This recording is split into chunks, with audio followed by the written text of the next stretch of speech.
வணக்கம், welcome to another mini vlog series. இன்றைக்கி ஃப்ரிட்ஜோட freezer பார்ட்டை க்ளீன் பண்ணணும்னு ஒரே மூச்சாக இறங்கிட்டேன். கிட்டத்தட்ட 6 மாதம் ஆயிடுத்து க்ளீன் பண்ணி. எப்பயுமே 1.5 மாதத்துக்கு ஒரு தடவை நான் க்ளீன் பண்ணிவிடுவேன். ஸோ கடன் வேலையில் இறங்கிட்டேன். எல்லா சாமானியும் எடுத்து இறக்கி வச்சுட்டு டிஸ்மேண்டில் பண்ணி ஒவ்வொன்றையும் நல்லா தொடச்சி வைக்கணும் அப்படின்ட்டு.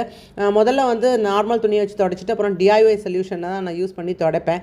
நாம் 1 லட்ச ரூபா 1.5 லட்ச ரூபா போட்டு சாமான் வாங்குறது பெருசு இல்லைங்க. அதை நல்லா மெயின்டைன் பண்ணால் தான் வாங்குறதோட பர்பஸே சால்வ் ஆகும். பெருமைக்காக சாமானை வாங்கி வைக்கிறதோட தேவைக்காக சாமான் வேணும் அப்படிங்கிறத நினச்சாலே நமக்கு பாதி சேவ் ஆகும். அண்டு எல்லாத்தையும் தொடச்சி க்ளீன் ஆகிடுது. அப்புறம் தேவையில்லாத சாமான், ரொம்ப நாளாக யூஸ் பண்ணாத மசாலாஸ் இந்த மாதிரி இருந்ததுன்னா அது எல்லாத்தையும் கொட்டிட்டு நம்ம அழகாக ஷஃபில் பண்ணி புது கண்டெய்னரில் மாற்றணுன்னா மாற்றிட்டு வச்சுடுறேன். அதோட உள்ளே இருக்கிற ஷெல்ஃப்ஸ் எல்லாம் சோப்பு வாட்டர் போட்டு க்ளீன் பண்ணி பளபளன்னு நல்லா ட்ரை துணியால் தொடச்சி அதை திருப்பியும் யதாஸ்தானத்துக்கு இப்போ மாற்றின்னு இருக்கேன். இப்போ இந்த மாதிரியான ஃப்ரிட்ஜ் மேனேஜ்மெண்ட்டுக்கெலாம் ரொம்ப ஈஸியான ப்ராடக்ட்ஸ் விற்கிறது நம்ம அமேசான்லேயே. லைக் இந்த ஷீட் போடுறது, அது மேலே ஸ்பில் ஓவர் ஆகாமல் இருக்கும், நம்ம கிளாஸ் வீணாக போகாமல் இருக்கும்.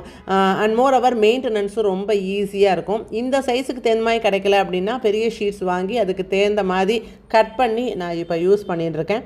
இது வந்து ரொம்ப யூஸ்ஃபுல்லாக இருக்கும். பல கலர்லேயும் கிடைக்கிறது. எனக்கு கிளாஸ் ஷீட் ரொம்ப பிடிக்குங்கிறதுனால நான் கிளாஸ் ஷீட்லேயே யூஸ் பண்ணுறேன். இந்த மாதிரியான ஆர்கனைசிங் ரீஆர்கனைசிங் வீடியோஸ் உங்களுக்கு வேணும்னா கமெண்ட் பாக்ஸில் கமெண்ட் பண்ணுங்கள். நான் கட்டாயமாக உங்களோட லாங் வீடியோஸில் ஷேர் பண்ணுறேன். கரெக்டான மேனேஜ்மெண்ட் ஆஃப் திங்ஸ் இருந்தது, ஆர்கனைசிங் ஆஃப் திங் இருந்தது அப்படின்னாலே நமக்கு கிளம்ஸியாகவும் இருக்காது, வேலையும் அதிகமாக கொள்ளாது. ஒரு மாதத்துக்கு ஒரு தடவை க்ளீன் பண்ணுறதுனால பாருங்க, ஜம்முன்னு பளன்னு புது ஃப்ரிட்ஜ் மாதிரி ஆகிடுது.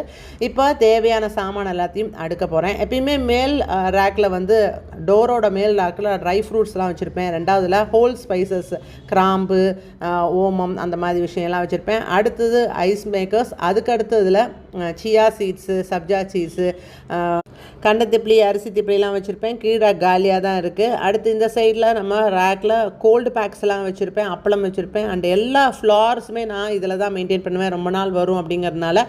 அண்ட் பட்டர் வச்சுருப்பேன். நாளைக்கு இன்னொரு மினி vlogல சந்திக்கலாம். Bye bye.